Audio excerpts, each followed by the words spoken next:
Oi pessoal, sou o Dr. Júlio César Alves e mais uma vez entro nas suas casas para falar de outro assunto palpitante, a longevidade física e mental. Inclusive comparando se a Bíblia ela tem correlação com a parte moderna dos dias atuais.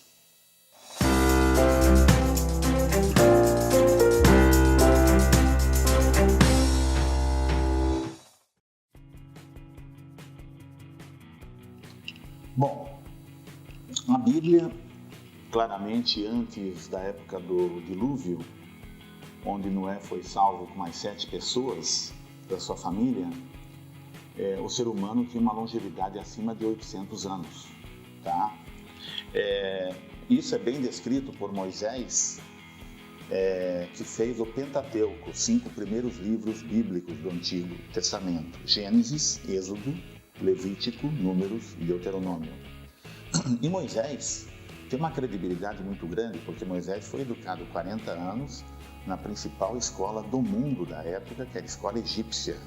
O Egito, na época, era os Estados Unidos de hoje.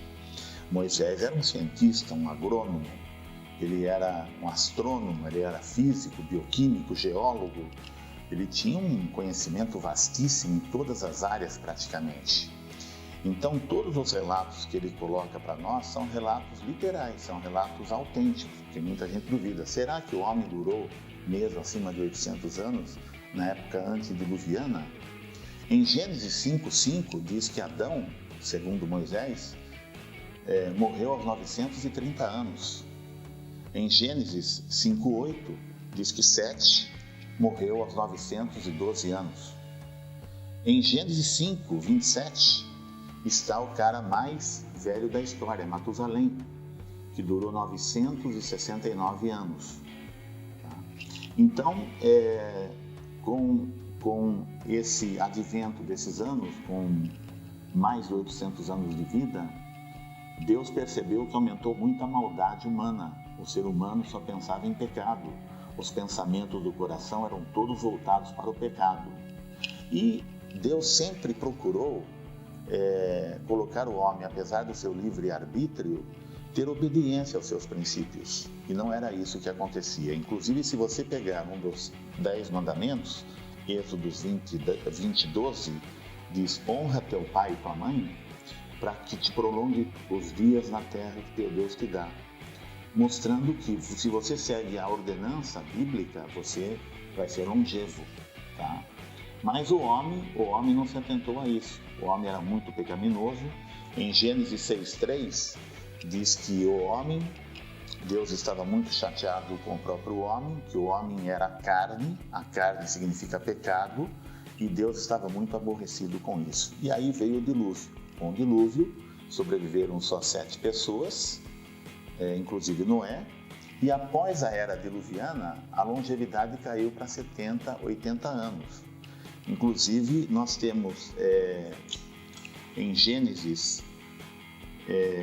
6:5, mostrando que o homem ele tem uma durabilidade próxima de 120 anos. Isso é incrível, uma pessoa como Moisés, que viveu há 2000 anos antes de Cristo, fazer um diagnóstico que hoje nossos cientistas e nossos médicos chegam à conclusão máxima que o homem deve durar com longevidade mental e física próxima de 120 anos.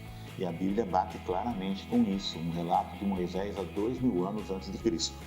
Mas tem também o relato de Davi, um contemporâneo do Antigo Testamento também. Davi, ele escreveu no Salmos 90:10 que o homem deve durar próximo de 70 anos. Alguns, pela sua robustez, pela sua força, conseguirão chegar aos 80, mas com muito cansaço e com muito enfado, que a vida passa muito rápido e nós desaparecemos facilmente. Então vocês vejam que o relato bíblico é um relato impressionante, é um relato literal, é um relato real. Hoje, por exemplo, em 1600, a nossa longevidade era de 30 anos apenas, em 1600. Nos dias atuais, nossa longevidade chega próximo de 77 anos. Por que esse aumento? Pelos avanços na área médica, devido ao avanço no sistema público de saúde e principalmente a nutrição com conhecimento, que é o que nós estamos passando aqui hoje para vocês, a nutrição com conhecimentos. O fato é que o nosso corpo se comporta como uma casa envelhecida. A casa vai se esvaindo, os encanamentos e as fiações vão ficando oxidadas, enferrujadas, vão surgindo fissuras e a casa vai se deteriorando. O corpo humano chega a um ponto de deterioração que esgota a partir de 70, 80 anos. A partir de 70, 80 anos, a parte genética, que eu já expliquei anteriormente nos seminários anteriores, que respondia por 40% de toda essa sintomatologia, a partir de 70, 80 anos, o homem vai sofrer muito por mazelas na área nutricional e ambiental. Tudo que ele fez na área nutricional e ambiental vai dar repercussão em seu corpo. O fato em si é que os grãos acabaram com o homem moderno. Os Estados Unidos, com a Revolução Industrial, implantou o sistema de grãos. Não estou falando nem em grãos transgênicos. Se eu for falar em grãos transgênicos, então é chover no molhado. Estou falando em grãos naturais. As massas, os pães, as farinhas, o arroz beneficiado, o arroz integral, o trigo integral, os multigrãos, o grão integral, todos esses grãos não servem para o ser humano, são inócuos para o ser humano e dão muitas disfunções cardíacas e cerebrais que vão dar grandes sequelas ao longo do tempo, como iremos mostrar aqui no decorrer das nossas palestras.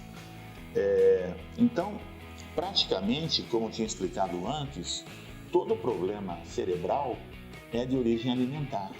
Apesar dos 40% de genes, a gente consegue controlar muito a involução cerebral com a parte nutricional. Isso é um espetáculo. Se nós pegarmos o ancestral nosso, o homem das cavernas, que era um homem que não tinha arma, ele não tinha roupa, ele não tinha nenhuma instrumentação, ele tinha uma longevidade grande, ele tinha que caçar com a própria força física e mental dele, com a própria astúcia física e mental. O homem da caverna consumia 75% de gorduras, 20% de proteínas e 5% apenas de frutas, que encontrava em épocas silvestres em algumas árvores frutíferas. Já nós hoje, a nossa pirâmide alimentar, 60% é carboidratos, 20% é gordura e 20% é proteína. Modificou-se totalmente. Isso é importante porque hoje nós temos praticamente 380 mil pessoas acima de 100 anos de idade. Daqui 50 anos vão ser 3 milhões de pessoas, daqui 50 anos, 3 milhões de pessoas acima de 100 anos de idade. Para vocês terem uma noção como a saúde é importante, o PIB norte-americano, a maior potência do mundo, 20% do PIB, um quinto do PIB norte-americano é gasto em saúde. E mesmo sendo gasto em saúde um quinto, os Estados Unidos está em 22º lugar em expectativa de vida, mostrando que a sua parte financeira não vai influenciar em nada sobre a longevidade física e mental. Nós tínhamos falado também que há 20 anos atrás existiam 120 teorias sobre envelhecimento. E hoje só existem duas, os radicais livres, cujo combate são os antioxidantes, e o encurtamento telomérico, cujo combate é a testosterona. Nós, com os grãos, a gente faz, toda vez que a gente come um grão, um açúcar, um carboidrato, um glicídio, um glúten, nós inflamamos o cérebro. Nós criamos citocinas inflamatórias para o cérebro. E o cérebro não tem receptores para dor. O cérebro é um órgão que sofre silenciosamente várias vezes ao dia com a ingestão de açúcares, de carboidratos, glicídios, glúten, mel, açúcar mascavo e todos esses derivados, sem falar um senão. Por exemplo, se nós temos uma inflamação no nosso cotovelo, está na cara, dor, calor, rubor, edema. Você vai olhar e vai saber que está com o cotovelo inflamado. Se você tem uma inflamação no seu fígado, boca amarga, náusea, língua saburrosa, diarreia, vômito, olho amarelado, mostra que você está com intoxicação hepática. Mas a intoxicação cerebral, a inflamação cerebral pelas citocinas inflamatórias, que vão fazendo apoptose neuronal, morte neuronal, é assintomática. E aí evolui para as doenças neurodegenerativas e as doenças cardiovasculares também. O que eu queria falar era que nós temos que priorizar em nossa alimentação, praticamente ficar isento de carboidratos, de glicídios, de glúten, de açúcares de uma maneira global, porque todos eles, a hora que a gente ingere, geram citocinas inflamatórias. Esse foi o vídeo dessa semana, espero que vocês tenham curtido e gostado. Inscrevam-se e façam perguntas, que nós estaremos aqui aptos a respondê-las. Muito obrigado.